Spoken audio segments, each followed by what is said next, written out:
নমস্কাৰ, আপোনালোক সকলোকে স্বাগতম জনাইছোঁ অসম ফিউচাৰ ইউটিউব চেনেললৈ। আশা কৰোঁ আপোনালোক সকলোৰে খবৰ ভাল।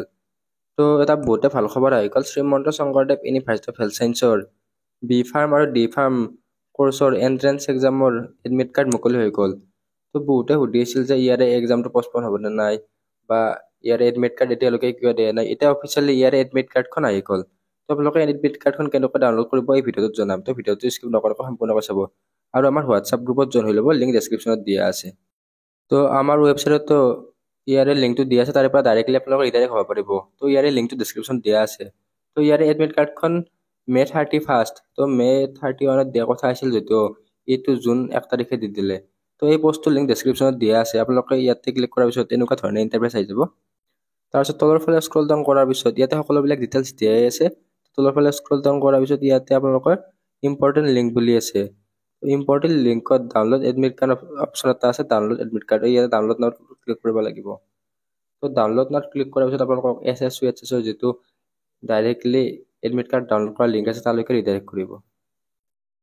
তাত ক্লিক কৰাৰ পিছত এইটো পেজলৈ ৰিডাইৰেক্ট কৰিব আৰু ডাইৰেক্টলি আপোনালোকে SSUHSৰ ৱেবছাইটৰ থ্ৰুতে যাব পাৰিব। সেইটো আপোনালোকক দেখাই দিছোঁ।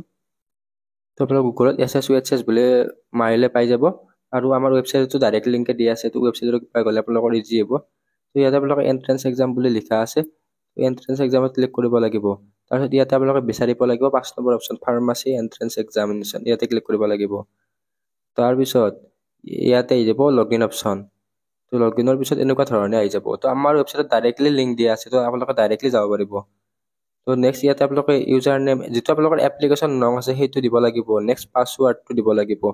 ইয়াতে আপোনালোকে ফাৰ্মাচী এণ্ট্ৰেন্স এক্সামৰ এপ্লিকেশ্যন নংটোৱে দিব লাগিব, বেলেগ কেইটা নহয়। BSc নাৰ্ছিং বা পেৰামেডিকেলত নহয়, ফাৰ্মাচী এণ্ট্ৰেন্স এক্সাম। আৰু ইয়াতে যিটো পাছৱাৰ্ড আছে আপোনালোকে যেতিয়া অনলাইন এপ্লাই কৰিছিল সেইটো পাছৱাৰ্ড লাগিব। যদি পাছৱাৰ্ড পাহৰি গৈছে তেনেহ'লে ফৰগট পাছৱাৰ্ডত ক্লিক কৰিব। তাৰপিছত লগইন কৰাৰ পিছত এনেকুৱা ধৰণে ইণ্টাৰফেচ আহি যাব।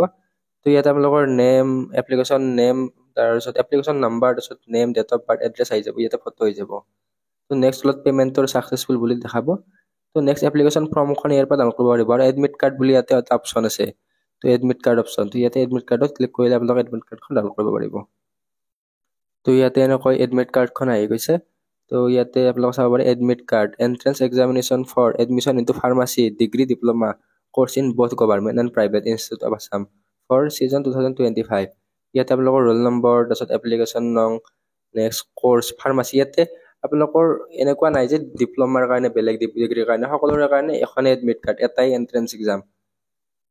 ইয়াতে আপোনালোকৰ ফাদাৰ নেম, তাৰপিছত ইয়াতে mother name, date of birth, applied subject. ইয়াতে আপোনালোকৰ PCBৰ ইয়াতে ছাবজেক্ট মাত্ৰ এখন আহিছে। বহুতে এইটো কথা সোধে মাত্ৰ এখন ছাবজেক্টৰ এক্সাম দিব পাম নেকি? নহয়, ফিজিক্স, কেমেষ্ট্ৰি আৰু ইংলিছটো আপোনালোকৰ সকলোৰে ছেম, কিন্তু ইয়াতে যিটো বায়'লজি বুলি লিখা আছে সেই বায়'লজি ছাবজেক্টটো আপোনালোকে এক্সট্ৰা। কিছুমানৰ মেথছ আছে, কিছুমানৰ বায়'লজি আছে।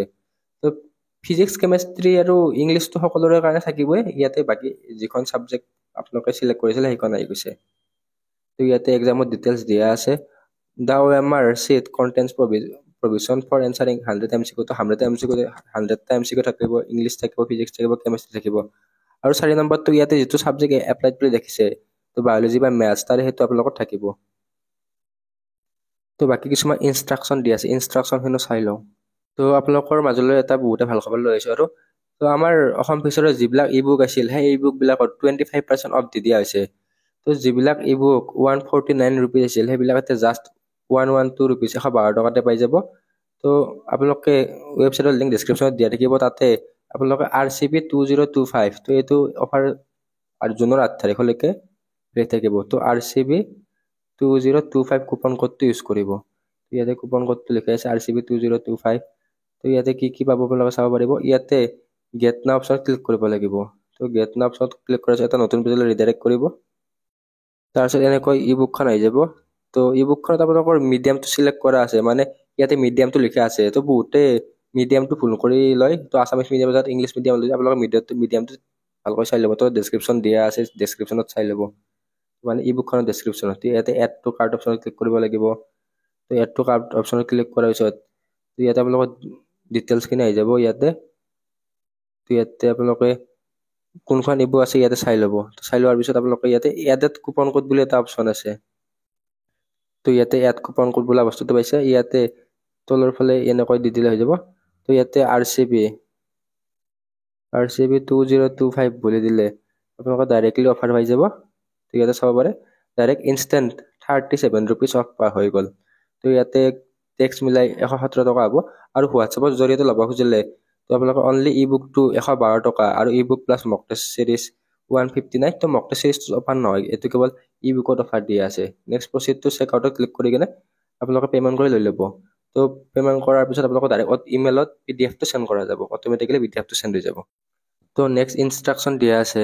তো ইনষ্ট্ৰাকশ্যনটো আপোনালোকে এক্সামত এডমিট কাৰ্ড আৰু এটা ব্লেক বল পেন নিব লাগিব। কলা বুলি দিয়া আছে, এতিয়া ব্লেক বল পইণ্ট পেন তো নিব লাগিব। লগতে আপোনালোকৰ এনি ID প্ৰুফ, তো ID প্ৰুফত Aadhaar card, PAN card, voter card তো বা যিখন মেট্ৰিকৰ এডমিট কাৰ্ড আছে সেইখনো হৈ যায়। কিন্তু আপোনালোকক মই ছাজেষ্ট কৰিম যে আপোনালোকে দুখন ইয়াৰে ID প্ৰুফ নিব। তো দুখন ID proof like HSLC admit card plus Aadhaar card বা পান কাৰ্ড এনেকৈ লৈ যাব। কিন্তু এখন নহয়, দুখন নিয়াটো মই ছাজেষ্ট কৰিম।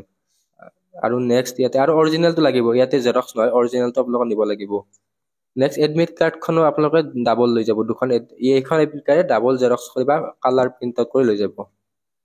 তো next communication devices like cellular phone, তো mobile phone, paper, Bluetooth headphone এইবিলাক আপোনালোকে এক্সাম হলত নিব নোৱাৰে। তো নেক্সট আপোনালোকৰ যিবিলাক মেটেৰিয়েল থাকিব চব বাহিৰত থৈ যাব লাগিব আৰু এইটো আপোনালোকৰ নিজা ৰিস্ক হ'ব। তো OMR চিট দিব। তো OMR চিটত আপোনালোকে ডাইৰেক্ট এনেকৈ গ'ল দিব লাগিব। তো নেক্সট পাৰিলে OMR চিট কেনেকৈ ফিল আপ কৰে বা কেনেকৈ সেইটো ভিডিঅ' দিব পাৰিলে দি দিম আমি। তো আপোনালোকৰ এক্সাম শেষ নোহোৱাকৈ কোনো কেণ্ডিডেট বাহিৰত আহিব নোৱাৰিব। Ensure that you have correctly fill up. তো আপোনালোকৰ OMR খনত ৰোল নং, তাৰপিছত কুৱেশ্যন বুকলেট নম্বৰ এইবিলাক যাতে সঠিককৈ ফুল কৰে। তো বথ কুৱেশ্যন আৰু OMR চিট দুখনতে। তো this admit card is to be written by you until the admission process is over. তো ইয়াৰে এডমিট কাৰ্ডখন আপোনালোকে এডমিশ্যন প্ৰচেছ শেষ নোহোৱালৈকে ৰাখি থৈ দিব।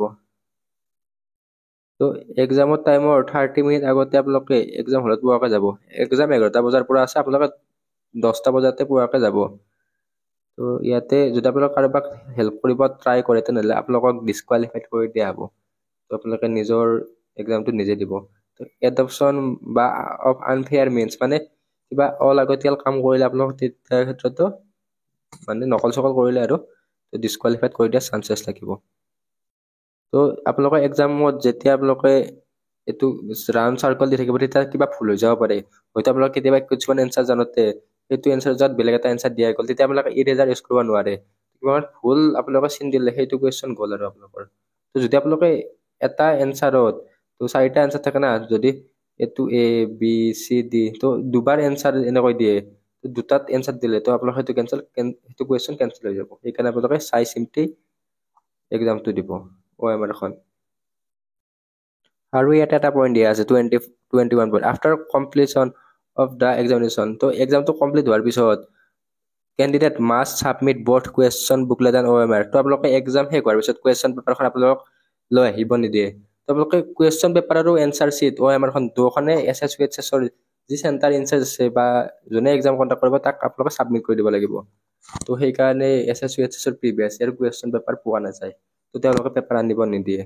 বাকী ডিচিশ্যনবিলাক আপোনালোকৰ SSUHSে ল'ব। তো নেক্সট ইয়াতে 3টা পইণ্ট দিয়া আছে, 3টা মানে ঠাই দিয়া আছে। তো থাম ইমপ্ৰেশ্যন অফ কেণ্ডিডেট, তো আপোনালোকৰ হাতৰ যি থাম ইমপ্ৰেশ্যন ইয়াতে আপোনালোকে দিব লাগিব। ইয়াতে ইংক হৈ গ'ল, থাম ইমপ্ৰেশ্যনৰ বস্তু আছে তাৰে দিব পাৰিব। এইটো আপোনালোকে ঘৰতে কৰি লৈ যাব লাগিব। নেক্সট ছিগনেচাৰ অফ কেণ্ডিডেট, যিটো ছিগনেচাৰ আছে সেই ছিগনেচাৰটো আপোনালোকে এক্সাম হলত মাৰিব লাগিব। আৰু এইটো ছিগনেচাৰ অফ ইনভিজিলেটৰ, তো আপোনালোকৰ এক্সাম হলত যিজন আপোনালোকৰ ইনভিজিলেটৰ বা টিচাৰ্ছ পৰে তো টিচাৰ্ছজনে ইয়াতে চাইন মাৰিব, তেনেকৈ চাইন মাৰি দিব। তো ইয়াতে আপোনালোকে ছিগনেচাৰটো ঘৰত নকৰিব, তেওঁ আগতে কৰিব। আৰু যিটো ইনভিজিলেটৰ চাইন আছে এইটো কম্পালচৰি আপোনালোকে মাৰি লৈ আহিব। তো আৰু লাষ্টত এটা পইণ্ট আপোনালোকক বা এটা বহুতেই ইম্পৰ্টেণ্ট কথা কৈ দিওঁ। তো যেতিয়া এক্সামটো দিয়াৰ পিছত আপোনালোকৰ যিখন অৰিজিনেল এডমিট কাৰ্ড মানে ইনভিজিলেটৰৰ চাইন থকা এডমিট কাৰ্ড সেইখন পেলাই নিদিব। তো যেতিয়ালৈকে এডমিশ্যন প্ৰচেছ শেষ নহয় তো তেতিয়ালৈকে পেলাই নিদিব। তো লাষ্ট 2-3 বছৰৰ এক্সপিৰিয়েঞ্চৰ পৰা কম এটা কথা, তো মানে কি হয় এক্সাম শেষ হোৱাৰ পিছত বা যেতিয়া ৰিজাল্ট দিয়ে তেতিয়া বহুতে কি কৰে এডমিট কাৰ্ডখন হেৰাই পেলাই বা খঙতে কিছুমান এক্সাম দিয়াৰ পিছত খঙতে মানে এডমিট কাৰ্ডখন পেলাই দিয়ে। তো তেনেকুৱা একোৱেই নকৰিব, কাৰণ আপোনালোকৰ কাট অফটো ক'ব নোৱাৰে। তো কাট অফ কমো যায়, কেতিয়াবা বেছিও যায়। তো যদি কিবা কাৰণত আপোনালোকৰ কাউন্সিলিঙত মাতে, এইখন যদি যিখন চিগনেচাৰ থকা ইনভিজিলেটৰৰ চিগনেচাৰ, আপোনালোকৰ চিগনেচাৰ এইখন যদি নাথাকে, তেনেহ'লে আপোনালোকৰ এডমিশ্যনত চিট পোৱাৰ পিছতো চিট কেঞ্চেল হৈ যাব। তো সেইকাৰণে যিখন অৰিজিনেল এডমিট কাৰ্ড আছে সেইখন আপোনালোকে এক্সাম দি কিনে 2-3 কপিমান জেৰক্স কৰি ৰাখিব আৰু ফটো মাৰি ৰাখিব। তো পিছত এইখন বহুতে প্ৰয়োজন হ'ব। এইখন কেৱল বি ফাৰ্ম ডি ফাৰ্মৰ ক্ষেত্ৰতে নহয়, BSc নাৰ্ছিং, GNM বা প্ৰাইমেৰী মেডিকেলৰ ক্ষেত্ৰতো এনেকুৱাই আপোনালোকে ৰাখি থৈ দিব। তো আপোনালোকে কেনেকৈ ডাউনলোড কৰিব লাগে সেইটো গম পালে। তো ভিডিঅ'টোত সকলোবিলাক ডিটেইলছ বুজাই দিলোঁ।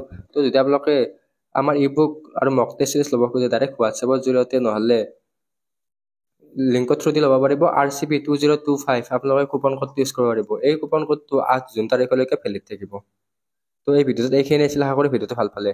তো ইয়াৰে লিংকটো ডেছক্ৰিপশ্যনত আৰু কমেণ্ট বক্সত দিয়া থাকিব, তাৰে পৰা আপোনালোকে ডাইৰেক্টলি ৰিডাইৰেক্ট হ'ব পাৰিব। ধন্যবাদ।